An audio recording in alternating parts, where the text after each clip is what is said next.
Hey, fellow nurses. So today's video is one we all need. Addressing the curve that your burnout nursing career throws at you. Nursing school didn't prep us for this, did it? Yeah, I didn't think so. And more importantly, we're going to dive into how not to let that trauma spill into your personal relationships. So if you're ready, let's get started.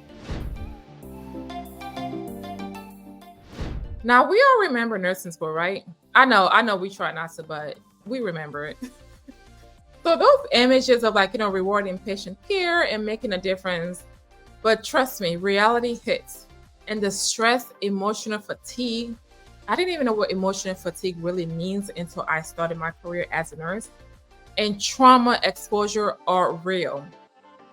It is not what we sign up for. And I feel like the hospital system needs to do better when it comes to helping nurses with emotional fatigue and trauma that we are exposed to every day. So let's talk about burnout curve. So fast forward to your nursing career, there is this curve, right? This curve that I don't think, out of all the information that we learned in nursing school, I don't recall ever going over this particular curves. So there is this curve, the infamous burnout curve. The higher it goes, the more challenges we face. It's almost like a roller coaster we didn't quite prepare for. And I don't think we were supposed to prepare for it because I think nursing school was supposed to prepare for this roller coaster, but they failed to. But I am here to go over some strategies to navigate this with you. So the danger of trauma transfer. The danger of trauma transfer.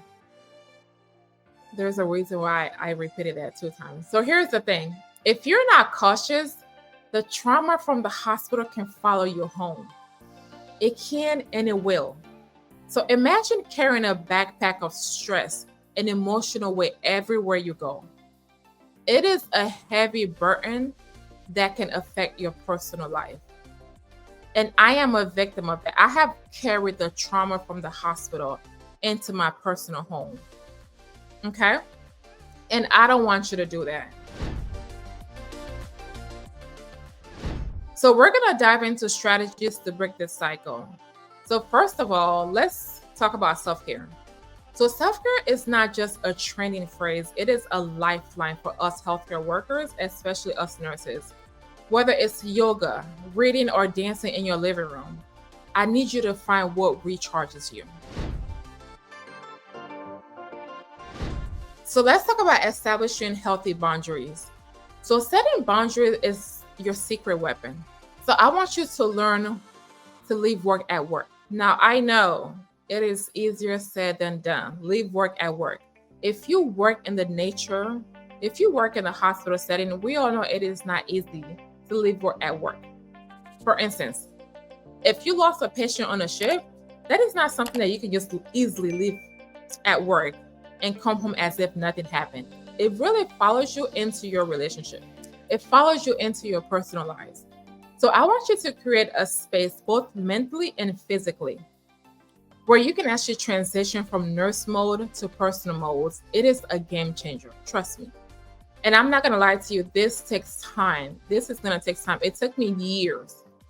It took me years to learn how to actually transition from nurse mode to personal mode. Okay.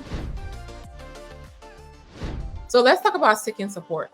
So don't brave this journey alone.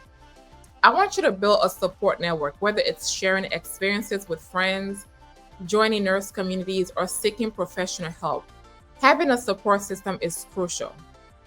Now, I want to piggyback on sharing, your experiences with friends.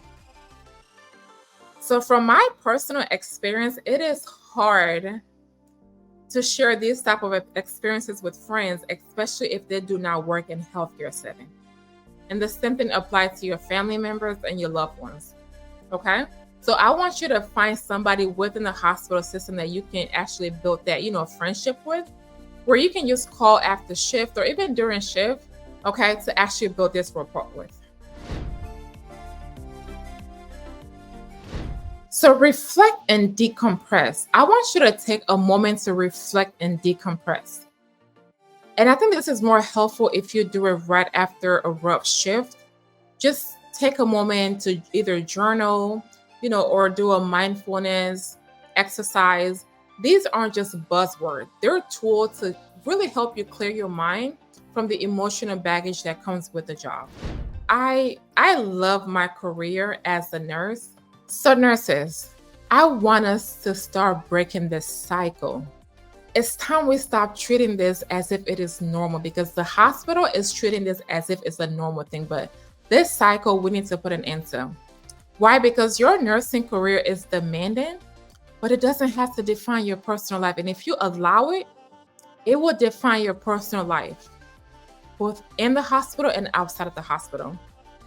So navigate that burnout curve with resilience, self-care, and the understanding that your well-being matters is crucial, because it is impossible to care for anybody, especially somebody that is sick or ill, if you're not where you need to be yourself. So I need you to learn to embrace the curve. From nurse burnout to personal triumph, your journey is not a race. You're not running a race. This is a marathon. It is a dance that you need to find the harmony to in the chaos, and let your wellness lead the way.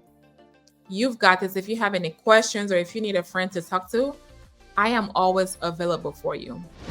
Thank you for tuning in. Like, share, and tag a nurse who needs this reality check, because we all need a reality check when it comes to nursing. Together, we can actually create a healthier and happier nursing community, and also a healthier and happier relationship outside of the hospital.